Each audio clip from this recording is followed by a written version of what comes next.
અદાલતની બહાર ઊભા છીએ. માનનીય ધારાસભ્ય શ્રી ચૈતરભાઈ વસાવાને પોલીસ દ્વારા અત્યારે અહીંયા કોર્ટમાં રજૂ કરવામાં આવ્યા હતા.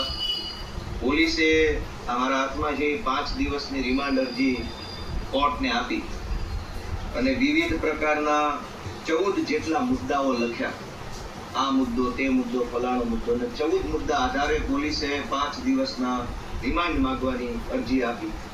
આ અરજી સામે અમારા બધા વકીલોએ સંયુક્ત રીતે, જેમાં હું હતો, મારા જોશી સાહેબ હતા અને અન્ય એક સાહેબ હતા, ત્રણેય વકીલશ્રીઓએ સંયુક્ત રીતે દલીલ કરી અને આ રિમાન્ડ અરજી જે છે પોલીસની એ નામંજૂર કરવામાં આવી છે. આ આખી ઘટના જો જોઈએ, કેમ કે હવે મેં એફઆઈઆર વાંચી છે, આ રિમાન્ડ રિપોર્ટ મારા હાથમાં છે, મેં દલીલો સાંભળી છે. આ આખી ઘટના ફરિયાદીએ લખાવ્યા પ્રમાણે બની તો નથી જ, આવું કંઈ બન્યું નથી, ઉપજાવી કાઢેલી વાત છે. પણ ધારો કે કદાચ દલીલ ખાતર એમ માની લઈએ કે ઘટના સાચી બની, તો પણ શું બની કે એક સરકારી મીટિંગ છે તાલુકા પંચાયતની કચેરીમાં, એમાં પ્રાંત અધિકારી બેઠા છે, તાલુકા પંચાયત પ્રમુખ બેઠા છે, ધારાસભ્ય બેઠા છે, બીજા અધિકારીઓ બેઠા છે, સામાન્ય ચર્ચા થાય છે, બોલાચાલી થાય છે, ફરિયાદીના કહેવા પ્રમાણે ગાળાગાળી થાય છે અને ફરિયાદીના કહેવા પ્રમાણે પ્રાંત અધિકારીના ટેબલ ઉપર એક પાણીનો ગ્લાસ પડ્યો હતો, એ ગ્લાસ લઈ અને છૂટો ફેંકીને ફરિયાદીને માર્યો. ફરિયાદીએ એફઆઈઆરમાં લખાવ્યા પ્રમાણે જ્યારે એ ગ્લાસ છૂટો ફેંક્યો ત્યારે ફરિયાદી જે હતા એના માથા ઉપર પોલીસે આડો હાથ રાખી દીધો, એટલે ફરિયાદીને ગ્લાસ વાગ્યો નથી, આવું એફઆઈઆરમાં લખ્યું. હવે આ આખી ઘટનાને સાચી માની લઈએ તો આમાં જાનથી મારી નાખવાની કલમ ક્યાં આવી? છૂટો ગ્લાસ માર્યો, એ ગ્લાસ કોઈને વાગ્યો જ નથી, તો આમાં માણસની મરી જવાની સંભાવના ક્યાં આવી?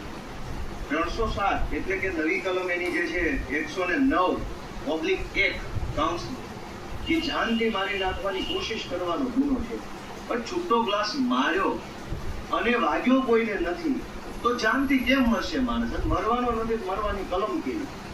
આમ છતાંય કારણ વગરનું ખોટી રીતે ચૈતરભાઈ ઉપર ગંભીર પ્રકારની કલમો લગાડવામાં આવી, જેથી કરીને એમને લાંબો સમય સુધી અદાલતની અને કાયદાની પ્રક્રિયામાં ફસાવી શકાય, છાપાઓની હેડલાઇન મેનેજ કરી અને બદનામ કરી શકાય, પોલીસ સ્ટેશનોમાં ગોંધી રાખી અને એમની ઉપર માનસિક ત્રાસ વર્તાવી શકાય. આવો કરવાના માટે થઈ અને એમની ઉપર ખોટી રીતે ગંભીર કલમો લગાવવામાં આવી.